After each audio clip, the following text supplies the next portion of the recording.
Na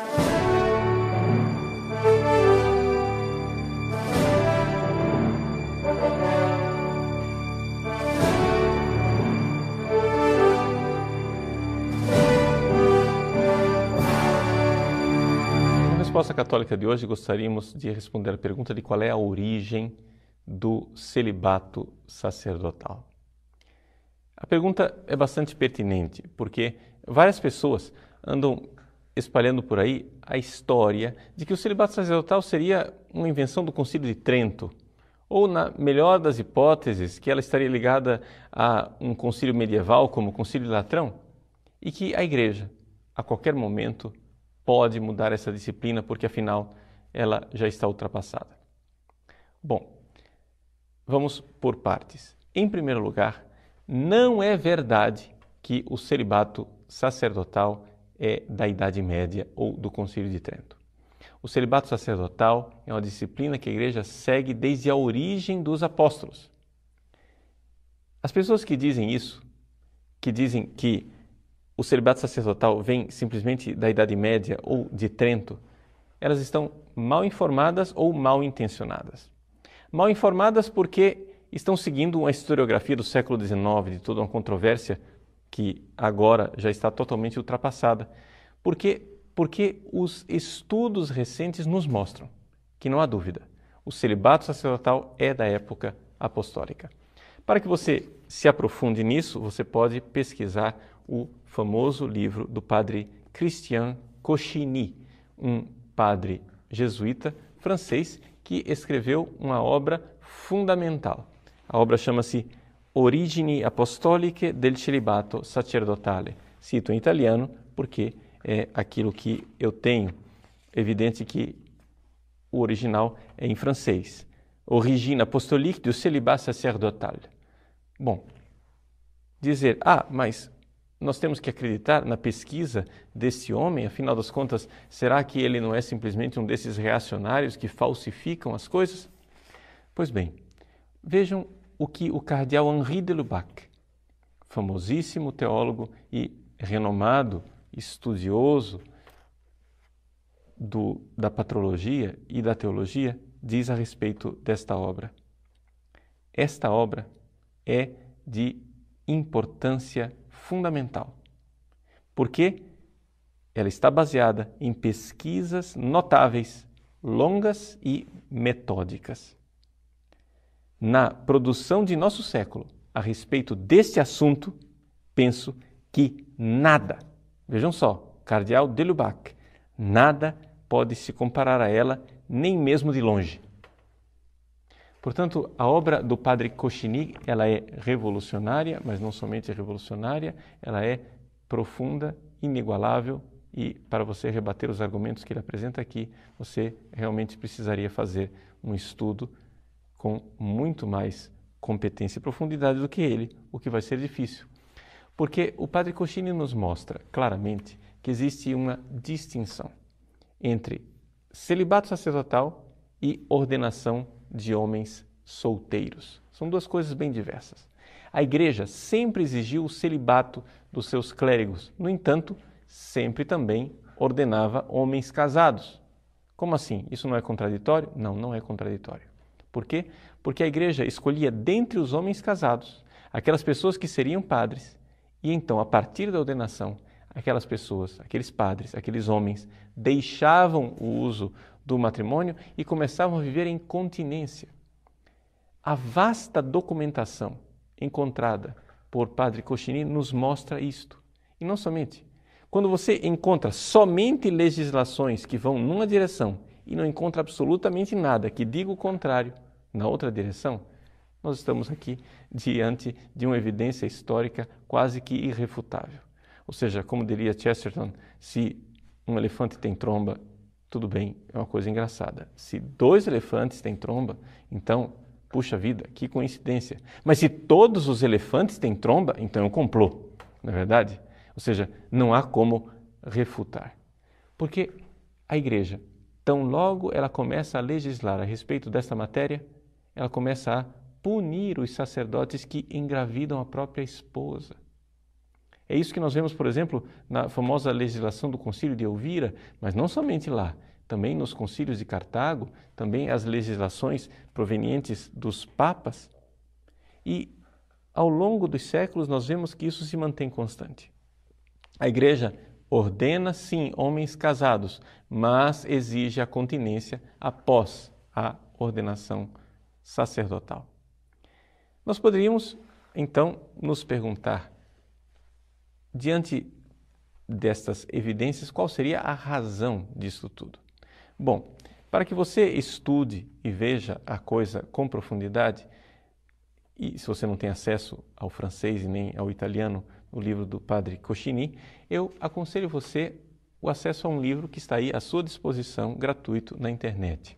No site presbíteros.com.br, você vai encontrar o livro do cardeal Alfonso Stickler, salesiano, de Dom Bosco. Esse livro, que também segue a trilha do padre Cochini, ele também é importante cientificamente pela seguinte razão. O cardeal Stickler foi um famoso historiador do direito canônico. Os manuais do padre Stickler são citados ainda hoje nas aulas de História das Fontes do Direito Canônico. Pois bem, o cardeal Stickler mostra claramente, do ponto de vista canonístico e não somente do ponto de vista teológico, a fundamentação do celibato sacerdotal com a sua origem apostólica. O livro chama-se Celibato Eclesiástico, História e Fundamentos Teológicos. Agradecemos o padre Anderson Alves, da Diocese de Petrópolis, pelo empenho de traduzir essa obra e colocá-la à disposição na internet para nós. O padre Stickler, ou melhor, o cardeal Stickler, fundamenta toda a realidade teológica da disciplina do celibato como algo que está vinculado com a própria identidade do sacerdote. E é importante nós olharmos isto, que hoje nós vivemos toda uma crise da identidade sacerdotal, e esta crise da identidade sacerdotal que está gerando a crise no celibato e não vice-versa. Porque, infelizmente, os detratores do celibato costumam argumentar da seguinte maneira: vejam, liberem o celibato que estará resolvida a dificuldade dos sacerdotes. Isto não é verdade. Simplesmente não é verdade objetivamente e não é verdade teologicamente. Objetivamente, quais são os dados que nós encontramos? Nós temos aqui um famoso estudo teológico e também histórico do padre Thomas McGovern, Priestly Celibacy Today. Muito bem.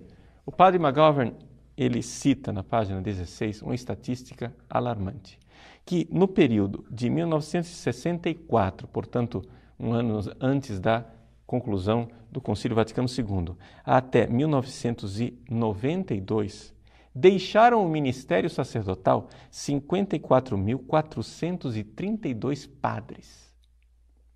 54.000 padres, para você ter ideia, é 2,5 vezes o número de sacerdotes que nós temos no Brasil hoje. Ou, para olhar o montante de sacerdotes que nós temos hoje no mundo, seriam 13% dos padres. Como se, de repente, 13% dos padres, ou seja, 1 de cada 10 padres, resolvessem deixar o ministério. Por que isto? O padre McGovern mostra com toda clareza que o que nós temos aqui é uma crise da identidade sacerdotal, onde o sacerdote antes era compreendido como um homem que oferecia o sacrifício, se oferecendo também em sacrifício. Mas a partir de uma teologia errada do sacerdócio, onde o sacerdote começou a ser visto como um funcionário da igreja, o celibato perdeu todo sentido. Ora, antes o padre era o homem do sacrifício, agora o padre é o funcionário que se parece mais ou menos com um professor, ou seja, um sujeito que vai facilitar, um assessor, que vai facilitar uma reflexão ensinando valores para uma engenharia social e a transformação da realidade. Este é o padre na visão dos liberais, dos teólogos modernos. Muito bem, é evidente que não é necessário você ser celibatário para realizar esse tipo de serviço. Mas se você, ao contrário, é alguém que oferece o sacrifício, como Cristo ofereceu o seu sacrifício na cruz, oferecendo-se a si mesmo, as coisas mudam de perspectiva. De tal forma que nós podemos dizer, sem dúvida alguma, o seguinte: o celibato sacerdotal não é exigido pela natureza do sacerdócio. Uma pessoa pode tranquilamente ser sacerdote sem ser celibatário. No entanto, duas realidades devem ser consideradas. Primeiro, o fato de que, historicamente, as duas coisas sempre andaram juntas desde o tempo dos apóstolos. Segundo, teologicamente, tem tudo a ver. Ou seja, a concepção de padre enquanto homem do sagrado, que se oferece em sacrifício, e de celibato vão lado a lado, se complementando mutuamente.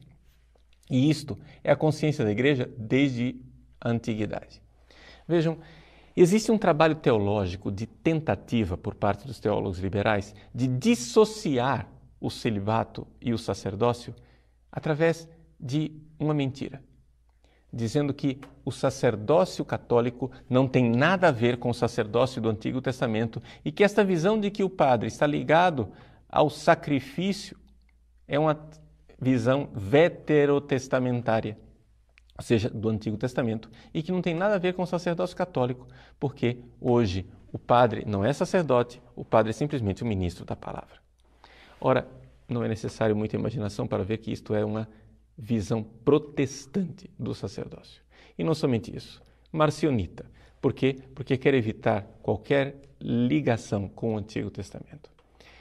O Antigo Testamento, no entanto, sempre iluminou a realidade do sacerdócio católico. De tal forma que, quando nós pegamos a carta aos Hebreus, nós vemos que Jesus, na carta aos Hebreus, é apresentado como o sumo e eterno sacerdote que realizou as profecias que estavam contidas em todas as prescrições sacerdotais do Antigo Testamento, mas as realizou até a plenitude, oferecendo-se em sacrifício.